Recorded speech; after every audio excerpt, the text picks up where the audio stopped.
And this is why I'm so open about the challenges that I've been through in my content, because I want people to recognize that burnout is something that compounds over time. It builds up. And a lot of the time we feel like we're immune to it. Like, that's not going to happen to me. And then it hits you like a bus. And it can take months, if not like over a year, to recover fully. And this is why I just want people to start recognizing the signs and symptoms, because it is only a matter of time until it has a big impact, not just on your business, but your health, your family, the way that you feel, and every other aspect of your growth and life.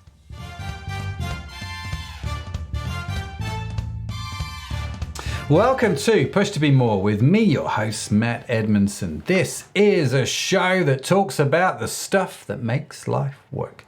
And to help us do just that, today I'm chatting with my guest, Byron Morrison, about where he's had to push through, what he does to recharge his batteries, and what does growth and more look like. And dear listener, we're also going to get into his new book. But that's all coming up. Oh yes, now the transcript of the conversation and the notes will be available on the website pushtobemore.com. Whilst you're there, make sure you sign up to the newsletter if you haven't done so already. And each week we will email you the links and the notes from the show automatically. They go direct to your inbox for free. No obligation, no hassle, no drama. It's just a great little service, if I'm honest with you. Now, this episode is brought to you by Orion Media, which helps entrepreneurs and business leaders set up and run their own successful podcast. Why would you want to host your own podcast? That is the question. Well, if I'm honest with you, I have yet to find a tool that is so good for marketing and networking as podcasting. I have found running my own podcast to be insanely rewarding, opening doors to amazing people like nothing I have seen. I've built networks, made friends, had a platform to champion my customers, my team, and my suppliers.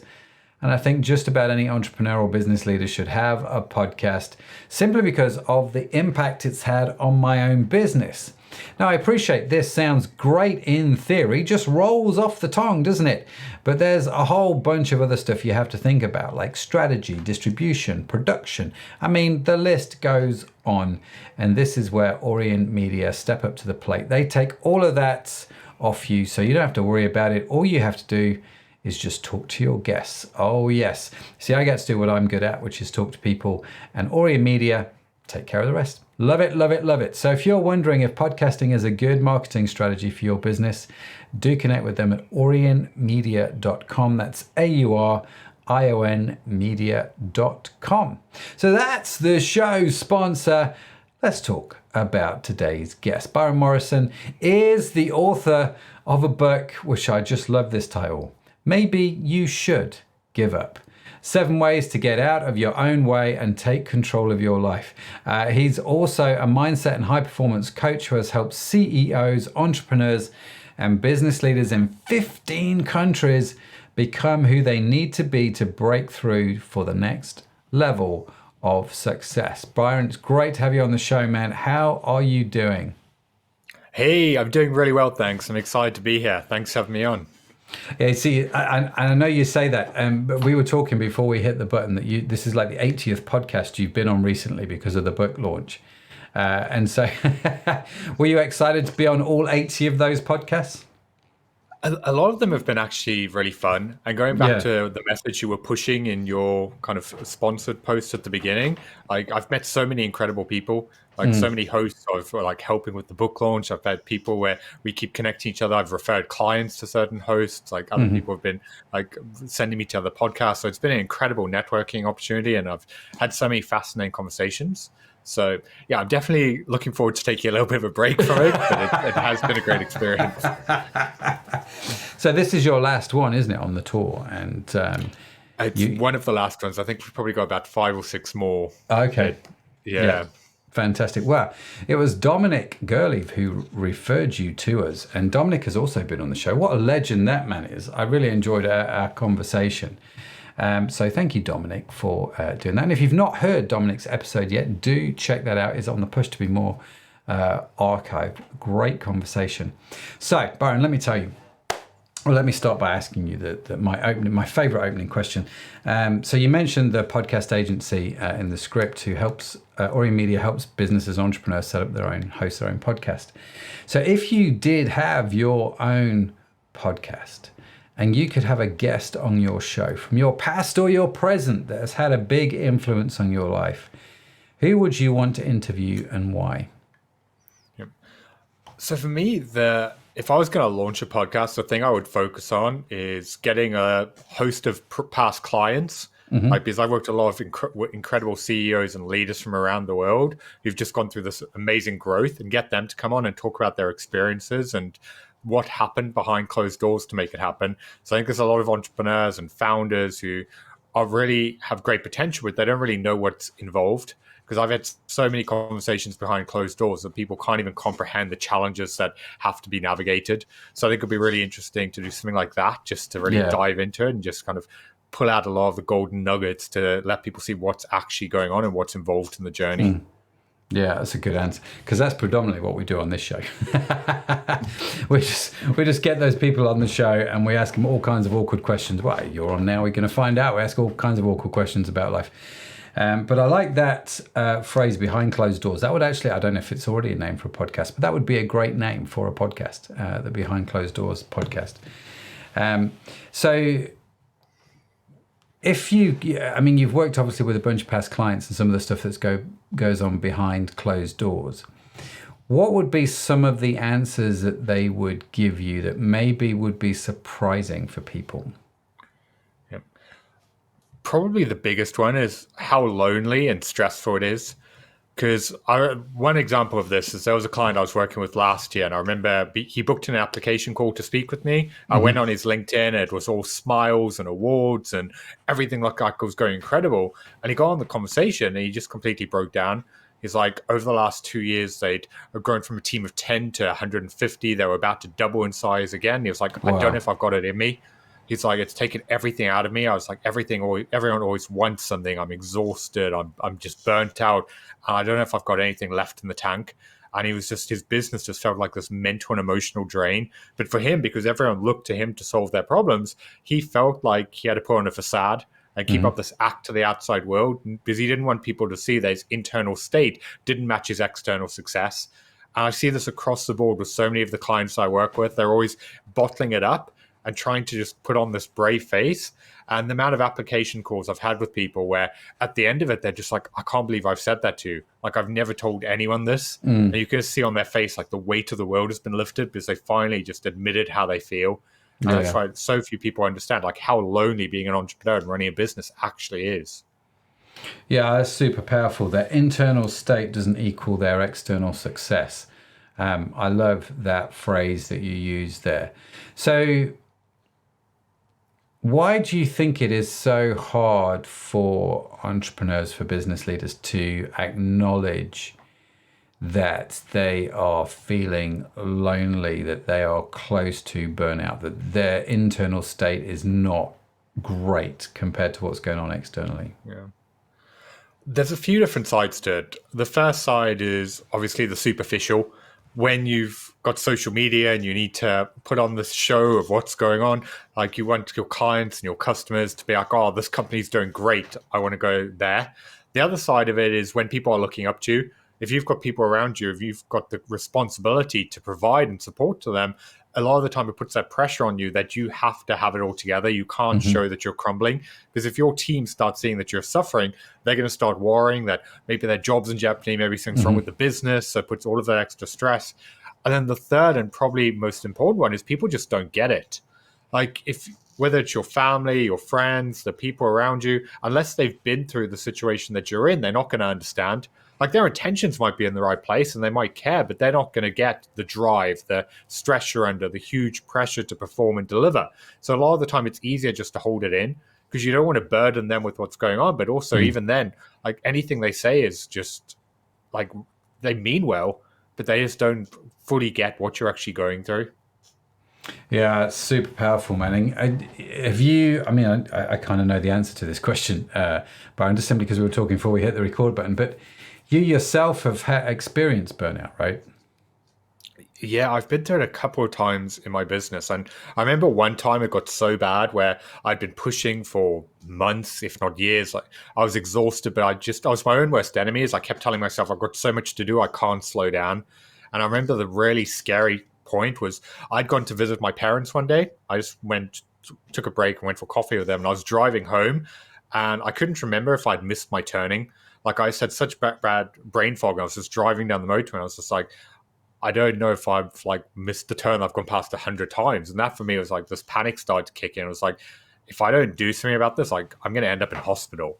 Yeah. Like, it was just like my health was suffering, my energy was down. Like by like 2-3 p.m. most days, I just have to like lie on the couch for a bit because I couldn't focus. And I pushed myself so far that unfortunately my body was just fighting back and was like, you have no choice but to take a break now. And this is why I'm so open about the challenges that I've been through in my content, because I want people to recognize that burnout is something that compounds over time. It builds up. And a lot of the time we feel like we're immune to it. Like that's not going to happen to me. And that hits you like a bus. And it can take months, if not like over a year, to recover fully. And this is why I just want people to start recognizing the signs and symptoms, because it is only a matter of time until it has a big impact, not just on your business, but your health, your family, the way that you feel, and every other aspect of your growth in life. Yeah, it's so wise, bud. And what would you say then are some of the sort of early signs and symptoms that people need to watch out for burnout? I mean, how... Because it's very hard, I think, to understand that you're in it. Excuse me. And most people I know that have experienced burnout say to me that it wasn't until it all started to go very wrong that they realized that they were in burnout. But looking back, some of the signs and symptoms, they should have noticed what they were. So what would be some of those signs and symptoms? Yeah. So a lot of it is a change in the way that you feel. Like, are you struggling with energy? Are you less focused? Are you having difficulties concentrating? Are you struggling to make decisions or having brain fog where you forget things? Yeah. Are you just losing motivation and not wanting to do things? Because that in itself is also a big red flag that burnout's kicking in. So it's just becoming aware that something's off.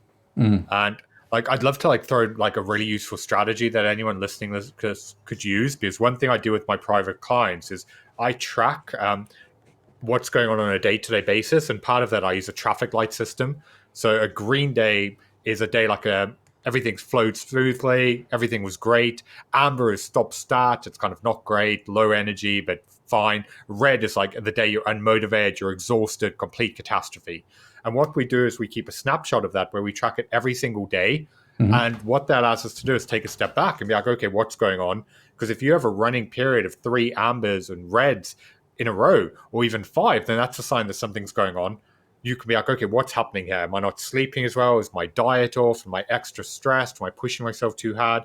And you can use that to recalibrate and be like, okay, I need to take a step back. I've had a whole week where my energy's been down. I need to course correct before it gets worse. Yeah. Because as what you said previously, most people it just hits them out of nowhere. Whereas actually, if they're tracked and monitored it's going to be a compounding thing for months at a time, where they're going to have those amber and red days. They're going to be tired, just struggling to get through. And then it just gets severe. So that's why I'm a big advocate of you need to take time to just look back and reflect and be like, okay, what's actually going on? How am I feeling? And then when it's bad, commit to tackling it, not just convince yourself you have to push through. Yeah. No, I love that. There's something about that daily monitoring, isn't there? That you're talking about the old saying, aren't you? How do you if you throw a frog into boiling water, it'll jump straight out. But if you slowly boil the frog, he won't realize the temperature difference and will boil. So it's not actually true, by the way. But it's a saying that we've used for years, and just regularly monitoring the temperature around you with something like a traffic light system, I think could be. The red, amber, green thing could be super. It almost sounds, Byron, like that should be an app. You know, that at the end of the day, I should be able to on an app just go, yes, it was red, amber, or green, and that app just sort of tracks what's going on. Or are you a bit more of a spreadsheet kind of a guy? I'm curious how you track it. Well, with clients, I've got a spreadsheet tracking form that I use, and basically it's got a set of questions where they check in daily of like the challenges they went through, what threw them off their game, things that we need to address so I can monitor it. But then we also have 3 tabs, one for their productivity, their energy, and then their focus. So we can monitor it every day. So that's why it's in a spreadsheet. But I've also, like in one of my books, I suggest people wanting to use the traffic light system, you can just do it on your calendar if you want. Like you can drop a pin, like red, green, yellow. Like you don't need, so if you want to do it in an app, you want to do it on your calendar, like it doesn't matter. or you can even do it in a notebook. It's just like, what are you going to stick to? So I do it for clients in the spreadsheet because then I can look back on a macro level of what's going on long term. But if someone wants to start doing it themselves, just think like, what is the thing that you can be consistent with? Because that's what matters most. So when you experienced burnout yourself, and it sort of came and sideswiped you, sort of took you a little bit left field. How did you recover from that? What were some of the strategies that you used to emerge from that stronger than when you went in? Yeah. So with burnout, what I found is there's three things that we ultimately need to do, because a lot of the advice out there is just take a break. And that might work for normal people in a job. But when you're running a business, like you could take a few weeks off, but you're going to come back, straight back into the same situation. Things aren't going to be unchanged, and you're just going to go revert back to how you felt. So the first thing you need to do is reconnect with what you're doing. Like myself included, but also a lot of the clients I work with, because they're so stuck in the trenches and just trying to get through the day, they lose sight of why they started. So that's why they're just so focused on survival that it's just a drag to get through. And this is why we need to take someone back to a foundational level of what excites them to get out of bed in the morning. Has their why changed? Was their business pivoted? Is what is actually going to get them to want to show up? And this is why I always advise people, like, take time every morning, just look at your goals, reconnect with why you need to show up. The second thing that we need to do is create the right routines. So for me, this was really figuring out, okay, not just working from 7 p.m. till midnight. Like I needed to have structure in my days where I could prioritize self-care, I could get the right amount of sleep, I could look after myself and protect my energy. And just looking at everything from how you start your day to the things you do throughout that really allow you to release stress and actually feel at your best. And then the final one is setting the right boundaries, not just with other people, but with yourself. Because as entrepreneurs and business owners, we are our own worst enemies. Like we push ourselves too hard. We don't know when to go, like call it a day. And we always convince ourselves you need to do more, but you're never going to catch up. Like a to-do list, as soon as you tick things off, there's going to be more things.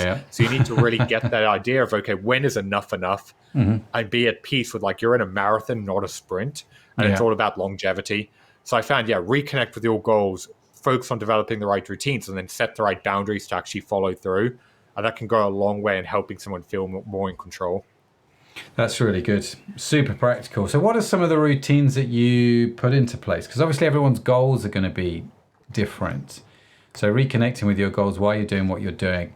For me, I like to use the word purpose. Your calling is another good word, isn't it? It feels quite deep. It feels quite like this is in my soul. This is who I am, kind of a thing. But in terms of routine and structure, what were some of the things that you found worked super well for you? So one of the worst things I used to do is first thing in the morning, I just pick up my phone, I go straight into my email, look at like what needs my attention. And there's never anything good there. Like it's always fires, problems, or people wanting things from you. So the problem with that is you starting your day in a reactive state where you're already stressed before you even begin. So that's why the first starting point for me was like finding a routine that eases into the day. And a lot of people that I speak to are really surprised by the fact that I, as a high performance coach, I do not have an hour-long morning routine.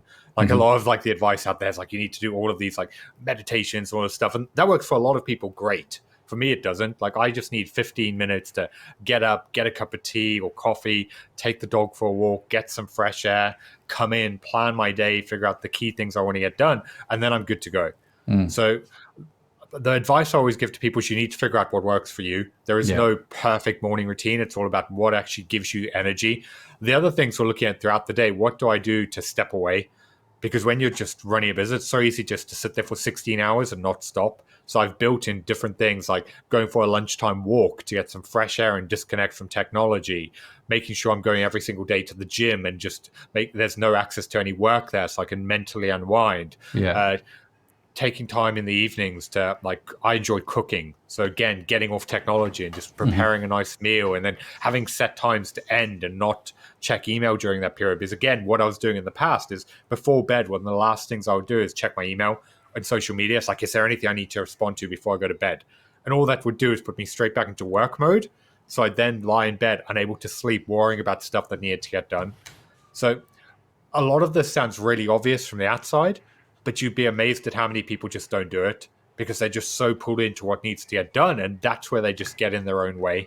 Yeah. I love it. I love it. I love this phrase you used, ease into the day. I'm a big proponent of, when you look at nature, there is a cycle to the day. There's a sort of a dawn and there's a dusk, and it's not digital. It's not like life goes along and then boom, all of a sudden it's nighttime. There's this transition period we call dusk. It's a sine wave. It's not an on-off thing. But for so long, I was living my life as like it's on-off. I'm work, now I'm off. And my body and my brain just needs to switch off. And sometimes it would do it, so quite often it wouldn't. And it wasn't until I got into this rhythm which says, right, you see, I'd be a proponent of having a morning routine and a nighttime routine, just something which transitions you from the day into the night, your dusk, or something that transitions you in the morning, your dawn type thing. And I think it works really well for me. This whole idea of just taking a period of time which transitions you, which eases you from one state to the next, which I think when I looked at this, when I was researching it, I think dusk lasts like 70 minutes, something like that. Just having a routine for about an hour, 70 minutes, which transitions you, which usually means cutting out blue light. So not checking your email and your social media, for example, made a big difference to my mental health, if I'm honest with you. Yep. It was exactly the same for me. That was why, like, the non-negotiable transition in the evening is like turn off the phone, shut down the laptop, put it in a different room, and then have that period where work doesn't get done. And it's like, whether it's 30, 60, 90 minutes, it's such a big impact on your mental health, because otherwise you never switch off. Yeah. You're just wired, like, every waking minute, just thinking about what's going on. And yeah, I'm a big, like you, I'm a huge proponent of having something that eases into your evening and a form of routine, but you need to figure out what that looks like and then hold yourself to it. But like, there's so much stuff you could do during that time. Like, do some like light yoga, some stretching. You can read a book, meditate, spend time with your family, like whatever it is. Just don't look at screens or technology. And if you are going to read a book, don't read a business book. Like, read something that's not going to make you think about work. Yeah, definitely. I learned that trick. I needed to read novels. It's when I started getting into Jack Reacher and just easy to read novels that didn't really require, and this is no disrespect to Lee Childs, who wrote Jack Reacher, but novels that didn't really require massive amounts of brain power on my part to process, but you sort of got rolled into the story, really. No, that's super, super powerful. So maybe you should give up is the title of your book. So just tell us what the topic of the book is. What's the book about? Yeah. So just to be clear, the book is not about giving up on your goals and dreams. Instead, it's about giving up on everything that's holding you back from achieving them. Because ultimately, I found from working with so many people from around the world is that we are the biggest barriers in the way of the success that we want. We listen to that voice in our head that causes us to overthink, to doubt ourselves, to self-sabotage. So the book is all about getting out of your own way and breaking through those mental barriers so that you can finally take control of the life that you want. So what are some of the ways maybe you talk about in the book how do we get in our own way is the question I'm asking here, Byron. Yeah. So one of the biggest ways that this happens is, as an example, fear. Like, section 2 of the book is all about why we avoid the things that we know we need to do, whether that's failure, judgment, rejection, that like worry that we're not going to be good enough. We get stuck in our own head and then don't take action. And this is something I see all the time in entrepreneurs and business leaders, especially. Like, they don't pick up the phone to call that potential client because they're worried about getting rejected. They don't want to kind of launch that new project because they're worried they're going to fail. They build up all of these mental stories and it keeps them stuck. So it's all about figuring out, like, what's actually holding you back. Because if you don't overcome those mental blocks, you're never going to reach the growth and success that you want. So I think that's something that every single one of us deals with in one way or another. But a lot of the time, we don't even know why it's going on. We just procrastinate. Like, I've been working with a guy recently who his business had got stuck, and he was just spending his days just scrolling through Instagram and watching YouTube videos and doing busy work, convincing himself that he was being productive when actually he wasn't. And when we really broke it down, like, the reason he wasn't getting traction is he'd had various different setbacks, and he was just afraid of, like, more people were going to reject him. Like, more clients were going to potentially say no. So he just shut down. But because he hadn't taken the time to think about it and process it, he was just convincing himself that what he was doing was important when actually it's what was holding him back. That's it is funny, isn't it? Because the limiting beliefs or the limiting fears, maybe are phrases that I would be used to. When you would sort of hear you'd hear stuff from like Brian Tracy and stuff like that, Nightingale Conan. The sort of the fears that hold you back. They're still there, aren't they? They're still the most common things that mankind struggles with, is this sort of fear, this limiting belief that they're not good enough, or that something bad is going to happen if they do something. But it's hard to articulate, like you say, and that causes this procrastination. And it's not until we sit down and go, why am I not doing this? And starting to dig into that maybe you start to uncover it, right? Yeah. Well, that's the first step in that section. The second way, and this is one of my favorite things to do, is to reframe the fear, to figure out, like, you have to tip the scale in the other direction. So let's say you're sat there right now and you're afraid to pick up the phone to call potential clients because you're worried you're going to get rejected. So instead of focusing on that, we need to shift it to something that's more painful. What's going to happen if you reach the end of your days and you look back, never having achieved your goals? What happens if you reach the end of the month and you haven't made enough revenue, you can't provide for your family? What happens 6 months from now if you have to close down the business and you can no longer make an impact or help people? Like, if you make the pain of what's going to go wrong more painful than what you need to face, then all of a sudden the fear of not doing it outweighs the fear of what could go wrong, and it becomes easier to follow through. And a lot of the time, it's just taking that first step.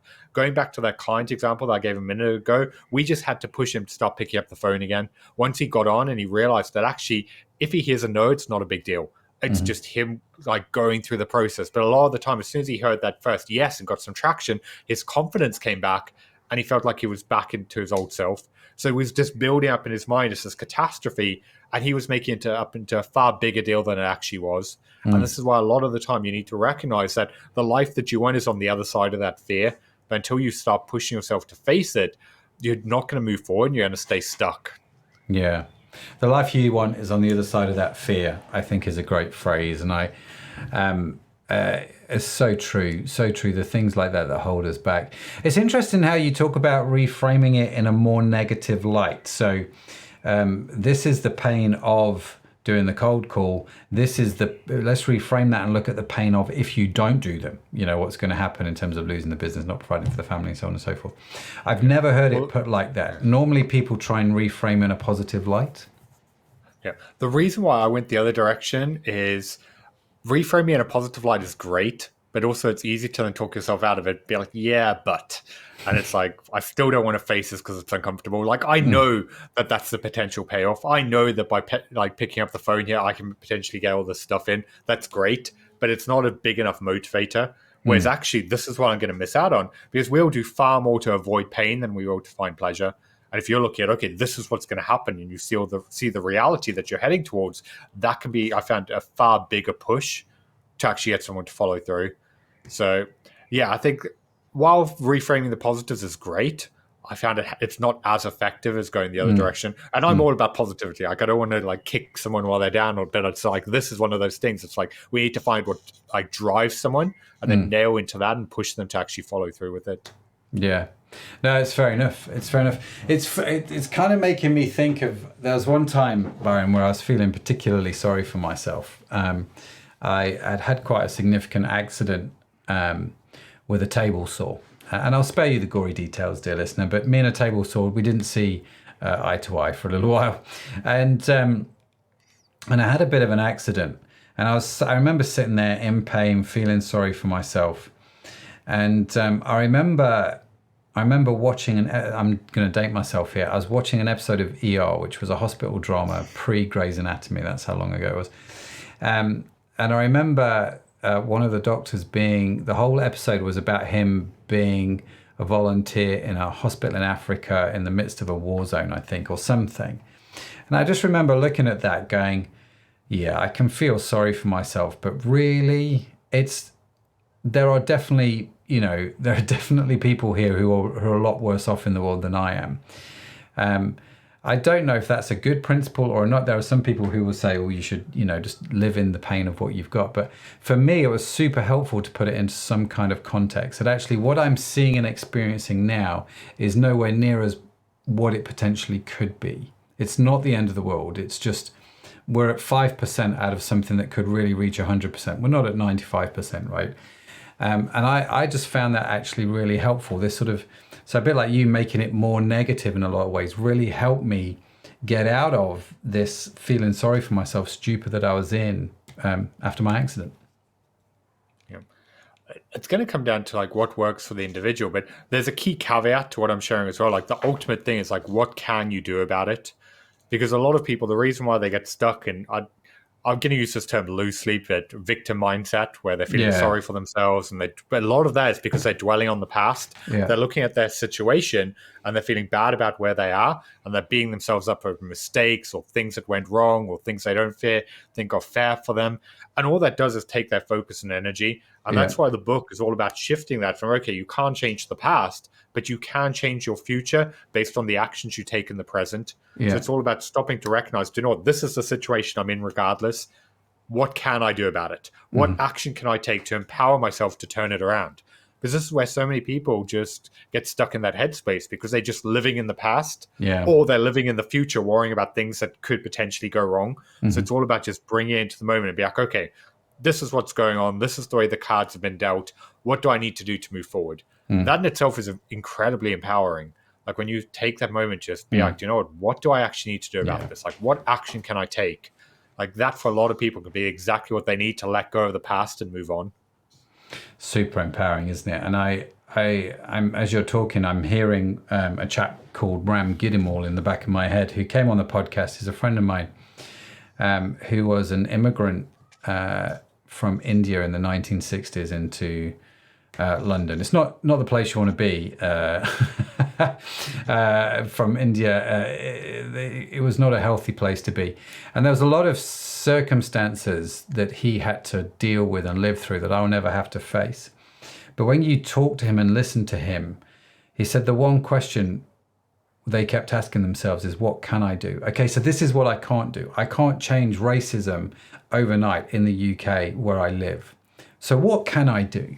And he just kept asking that question.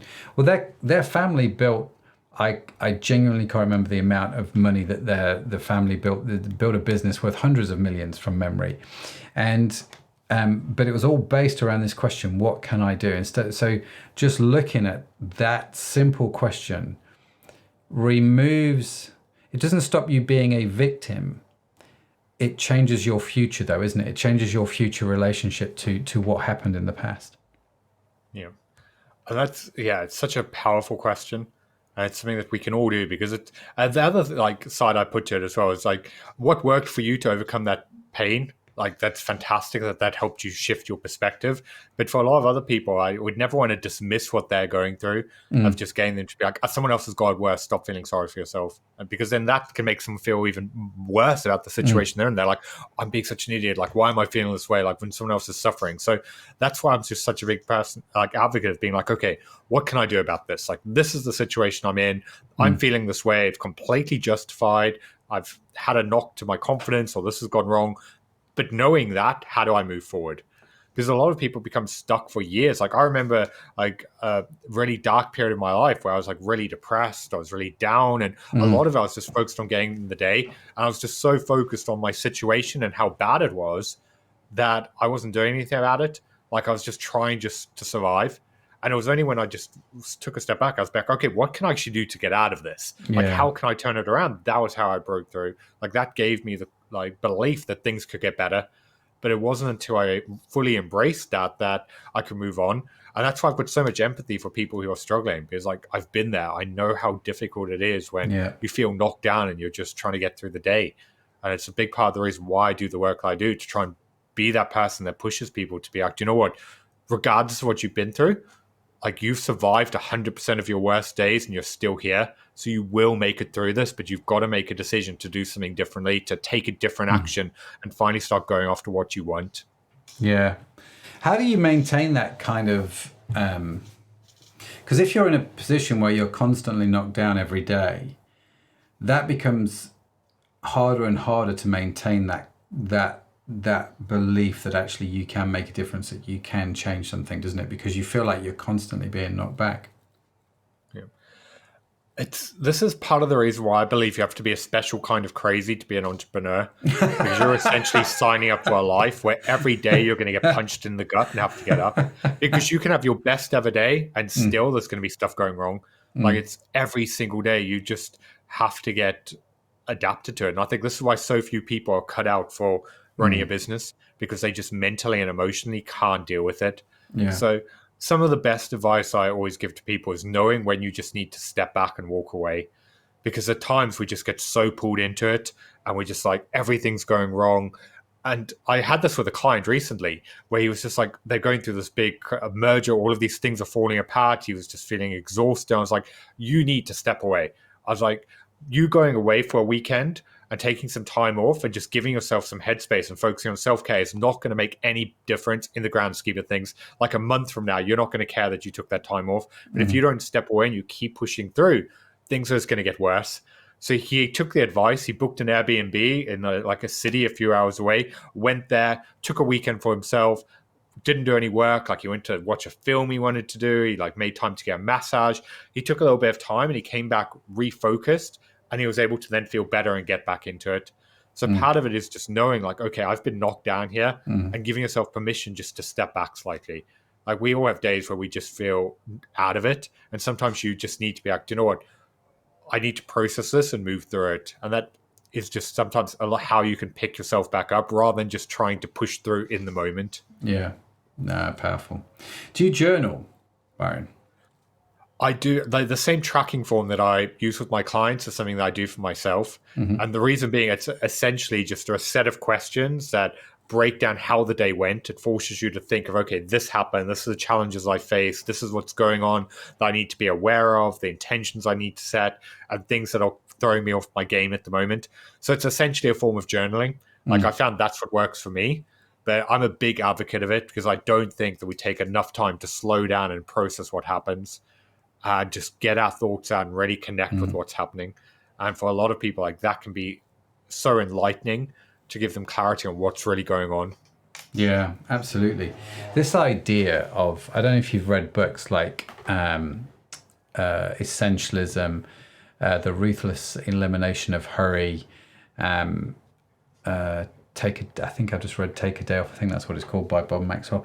So there's a lot of books out there at the moment about creating rest, or as they used to call it in the old Jewish days, Sabbath. The Jewish still call it Sabbath, don't they? But that Sabbath day, that rest day, that sort of day where you just unplug and just take some time out of the schedule. One of the things that I've noticed, I think, in myself and in busy entrepreneurs, is the ability to do that is quite tricky and difficult. Just to take that sort of day of rest. They're always constantly going at 100 miles an hour. From your findings, how important is rest? And are you an advocate of taking that day, or have you got a slightly different practice going on? Yeah, I can't emphasize enough how important it is. Like, it's one of the biggest things that I'm an advocate for. And I actually took this to a little bit of an extreme last year because we've been in this 2-year campaign for this book. Truth be told, coming into last December, I was exhausted. Like, I was been pushing. I was like, I need a break. So I actually booked a trip to Cancun, and I made the commitment that I was going to leave my phone at home. So I essentially went away, and in total, I took 17 days off where I didn't have access to email, social media, or even my phone. Like, my girlfriend still had her phone with her, so there were emergencies and stuff. Sure. We had all that. But I found for the first time in 10 years, I actually switched off. Like, it was really uneasy for the first few hours, but after that, I just felt so relaxed. Like, I stopped worrying about problems. Instead of thinking I'd work constantly, I'd regularly have periods where I think, I haven't thought about work for a few hours. This has never happened before. Like, I stopped worrying about problems and things going on. I was actually connected. I was having fun. And it was the best thing I've ever done for my mental health. And since then, one of the non-negotiables coming into this year that I made is having a tech-free Saturday where turn the phone off, disconnect. Like, truth be told, it hasn't been fully as strict in the last couple of weeks just because of the book campaign and getting ready. But once this is done, it's something that I will go back to. And we also have a non-negotiable where we go on adventure day Saturdays, and we'll go and explore. We'll try something new, like just get out the house. And it's something I really advocate for, of just getting off the phone, like get away from social media, get off email, and just go and enjoy life. Like that mental break is often what you need to have your greatest ideas. Yeah. Like so often you don't get the inspiration when you sat there trying to force it out. But when you take a step back and you allow yourself to process and think, that's when you get your real breakthroughs. Yeah. And your body just needs it. Like from a longevity standpoint, you need that time to unwind. So yeah, something like I can't like push more as an idea. I'm such a big advocate and proponent of it. Yeah, I'm with you. Tech-free Saturdays. I came across a study last week. I was looking at this idea of the family meal, the shared family meal. I was really curious to see what the impact of that is, because both in the UK and in the US, I think like 50-60% of people think the family meal, the shared family meal of an evening is super important, right? We're going to have the evening meal. Of course, in places like France and Italy, these meals can go on for like an hour, 2 hours. I mean, it's a whole experience that we don't typically do in the UK or the US. And so it's becoming less and less of an event. There was a study done in 2019 in Australia where they discovered that if you had a shared family meal, without, and this was the important thing, you had to not have screen. You couldn't have a shared family meal in front of the TV, and you couldn't have your phone at the table, right? So no screens.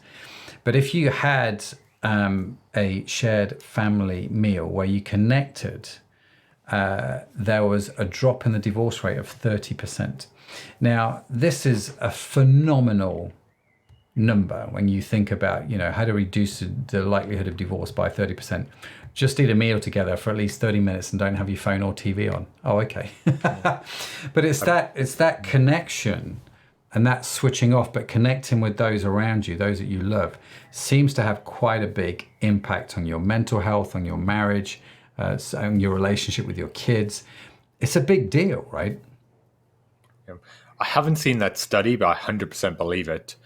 Because in the digital world, we're more connected than ever, but we're also more disconnected because we're not spending quality time with people around us. I've got a CEO that I started working with recently. This is one of his big problems because he's running a growing company in the UK, but they're have got a presence in 26 countries. So it's a global business on multiple time zones. So he's just never switching off. And he's found that he's been disconnected from his kids. Even when he's there, he's mentally checked out and attached to his phone. And then he sees them on their devices all the time. And he's like, how can I tell them to get off their device if I'm on mine? Yeah. So one of the things that we actually, when we started working together, was he set a new non-negotiable. Monday to Thursday, they have family mealtime at the table, and phones have to be left in the other room.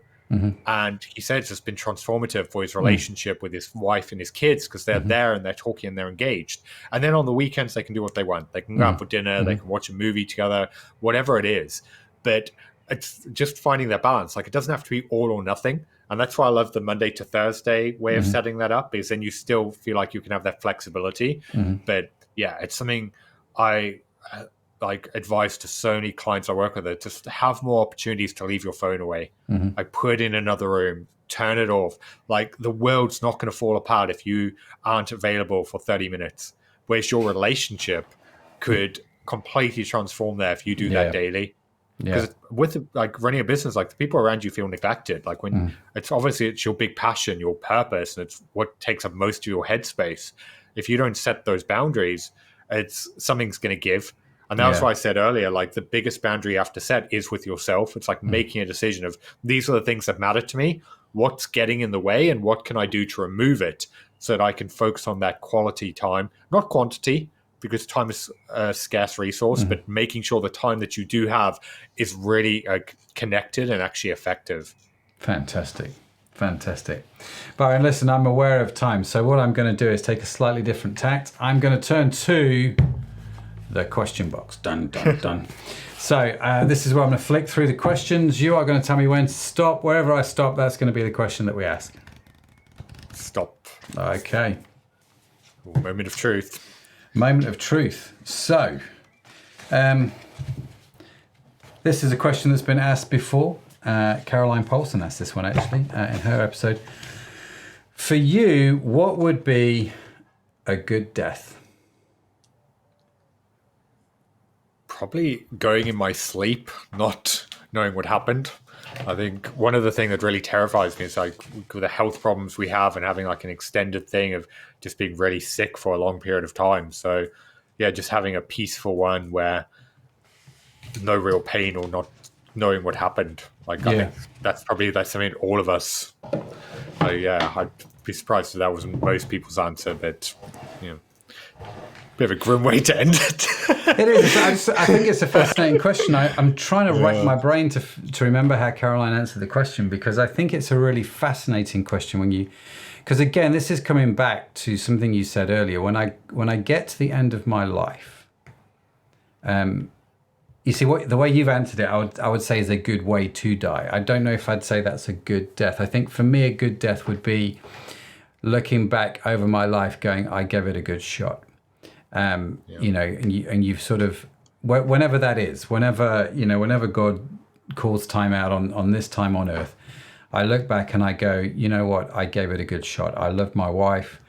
I loved my kids. I worked hard, but I enjoyed as much as I could about life, you know, and I think I sort of feel like I did whatever I was put on here to do. I think for me, it would be bad if I look back and go, I should have ... Do you know what I mean? And just have a list of. I'll actually change my answer on that one then, because this is ultimately, yeah. I was just thinking of like, how would I want to go? But yeah, like ultimately with the new book, like this is the message behind it. Because what I talk about in the final chapter is like after my own journey of transformation and my dad's cancer and everything that I went through. Like I had this realization that the harsh reality is far too many people are going to wake up at 65. They're going to look back at the life that they could have lived and the chances they didn't take. And they're going to be thinking, what if? And that's why for me personally, what scares me more than failure, than rejection, than not getting it right is regret. Yeah. And that's why the whole purpose of the book is to push someone to a point where they start going for the things that they want, to create a life where they don't reach the end of their days wishing they did things differently. Because I don't know if you've seen it, but there was that study done on the 5 regrets of the dying where they were asking. Yes, I did. Incredible stuff. People like they look back on the end of their life and all of the things they wish they could do differently. And I think putting off your happiness is one thing that all of us do, and not going after the things we truly want. And yeah, so for me, it's like being able to, and I use that in my everyday now as well, because I was asked recently, like, what does success mean for you? And when I was younger, it was money and finances and states and stuff. But like success for me now is knowing that I spent my days the way that I wanted to. I did work that made a difference, that I help people, that I can go to bed feeling good about how I spent my time with the people I wanted to spend it with. I think that's ultimately a fulfilling life, and it's fueled by that fear of regret and not wanting to look back one day and not be able to do it differently. Yeah. Yeah, that's a better answer than going in my sleep pain-free.